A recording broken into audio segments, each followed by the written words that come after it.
अस्सलाम वालेकुम एवरीवन। उम्मीद करती हूँ आप तमाम लोग बिल्कुल खैरियत से होंगे।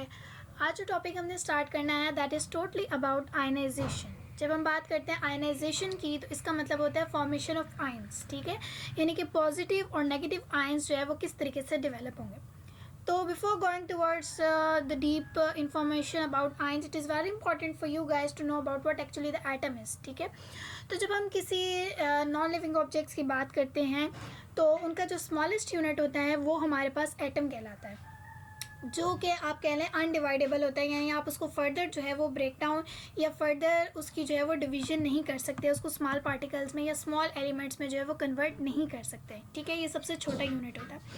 अगर हम इसके स्ट्रक्चर की बात करें तो इसमें हमारे पास क्या क्या चीज़ें प्रेजेंट होती हैं, तो इसमें हमारे पास मोस्ट कॉमनली प्रोटॉन और न्यूट्रॉन प्रेजेंट होते हैं, जो कि न्यूक्लियस के अंदर प्रेजेंट होते हैं, यानी कि ये वाला पार्ट जो है, ये वाला पार्ट, दिस पार्ट, ये पार्ट आपके पास जो है वो न्यूक्लियस कहलाता है, जिसमें आपके पास जो है प्रोटॉन और न्यूट्रॉन प्रेजेंट होते हैं। Proton having positive charge and neutron having neutral, ठीक है, यानी न्यूट्रॉन जो होते हैं वो न्यूट्रल होते हैं, ना उनके ऊपर पॉजिटिव चार्ज है ना नेगेटिव चार्ज है, कोई चार्ज इसके ऊपर एग्जिस्ट नहीं कर रहा, तो इसकी वजह से हम इसको नो चार्ज भी कह सकते हैं। उसके बाद हमारे पास जो होते हैं वो ऑर्बिट्स होते हैं, जैसे कि यहाँ पे आपको ये वाले नज़र आ रहे हैं, ये आउटर मोस्ट जो है वो शेल्स हैं या ऑर्बिट्स हैं, जिसमें जैसे हमारे पास सोलर सिस्टम होता है ना, सोलर सिस्टम के अंदर ऑर्बिट्स होते हैं जिसके अंदर आपके पास डिफरेंट प्लैनेट्स जो हैं वो रिवॉल्व कर रहे हैं। इसी तरीके से यहाँ पर आप समझ लीजिए सेंट्रल डोगमा है, या सेंट्रल आपके पास एक न्यूक्लियस है जिसके साइड पे आपके पास जो है वो डिफरेंट ऑर्बिट्स बने हुए जिसमें इलेक्ट्रॉन जो है वो रिवॉल्व कर रहे होते हैं। इलेक्ट्रॉन के ऊपर जो है वो हमारे पास नेगेटिव चार्ज जो है वो एग्जिस्ट कर रहा होता है। उसके बाद आते हैं आयन की। जब हम बात करते हैं तो आयन हमारे पास होता है वो चार्ज पार्टिकल होता है, ठीक है, कोई भी चार्ज पार्टिकल है तो उसको हम लोग जो है वो आयन कहेंगे, यानी कि कोई एटम है ना, कोई एटम जब इलेक्ट्रॉन लूज करेगा या इलेक्ट्रॉन गेन करेगा, किसी को इलेक्ट्रॉन दे देगा या किसी से इलेक्ट्रॉन ले लेगा, तो वो बन जाएगा आयन। जैसे कि अगर हम यहाँ बात करें सोडियम के ऊपर, ठीक है, सोडियम हमारे पास जो है वो एक एलिमेंट है जिसके ऊपर पॉजिटिव चार्ज होता है। पॉजिटिव चार्ज क्यों होता है, इसका मतलब ये है कि किसी से ये इलेक्ट्रॉन ले रहा है। जैसे कि यहाँ पे क्लोराइड आयन से अगर हम सोडियम की बात करें तो सोडियम के आउटर मोस्ट शेल में हमारे पास जो है वो एक इलेक्ट्रॉन था, ठीक है। टोटल इसमें हमारे पास 1 2 3 4 5 6 7 8 9 10, ठीक है, 10 हमारे पास थे। आउटर मोस्ट में हमारे पास एक इलेक्ट्रॉन था जो इसने जो है वो दूसरे को दे दिया है, ठीक है, जिसकी वजह से यहाँ पे जो है वो डेफिशिएंट बन गया है, यहाँ पे इस पर डेफिशिएंसी हो गई है।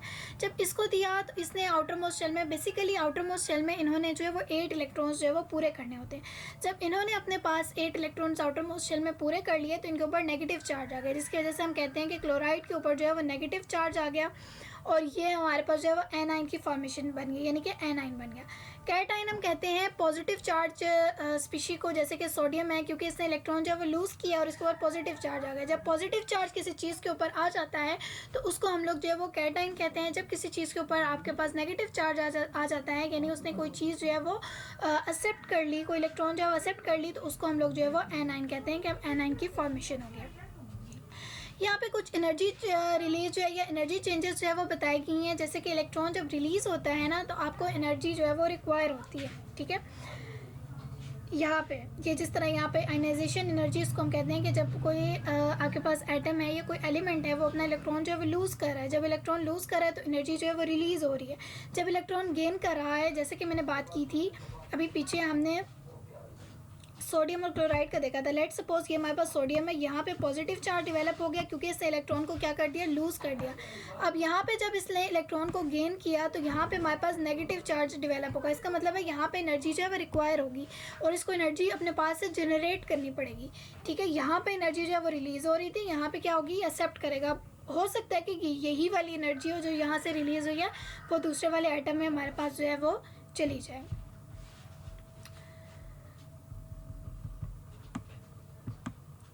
नेक्स्ट आ जाते हैं हमारे पास आयनाइजेशन का प्रोसेस क्या होता है। आयनाइजेशन का प्रोसेस मैं आपको पहले भी डिस्कस कर चुकी हूँ, वो वाला प्रोसेस है जिसमें हमारे पास बेसिकली आयंस की डेवलपमेंट हो रही होगी, आयंस की फॉर्मेशन हो रही होगी, यानी पॉजिटिव चार्ज इलेक्ट्रॉन्स और नेगेटिव चार्ज एटम्स जो हैं वो हमारे पास जो है वो जनरेट हो रहे होंगे, तो उस प्रोसेस को हम लोग जो है वो आयनाइजेशन कहेंगे। अब आयनाइजेशन एनर्जी को भी हम डिस्कस कर चुके हैं कि वो एनर्जी जो किसी इलेक्ट्रॉन को रिमूव करवाने के लिए रिक्वायर होगी, तो वो एनर्जी हमारे पास जो है वो आयनाइजेशन एनर्जी जो है वो कहलाती है। नेक्स्ट हमारे पास आ जाता है आयनाइजेशन एक्सपेरिमेंट, यानी कि आयनाइजेशन को या आयंस को किस तरीके से डेवलप किया गया था, तो इसको हम लोग जो है वो नेक्स्ट लेक्चर में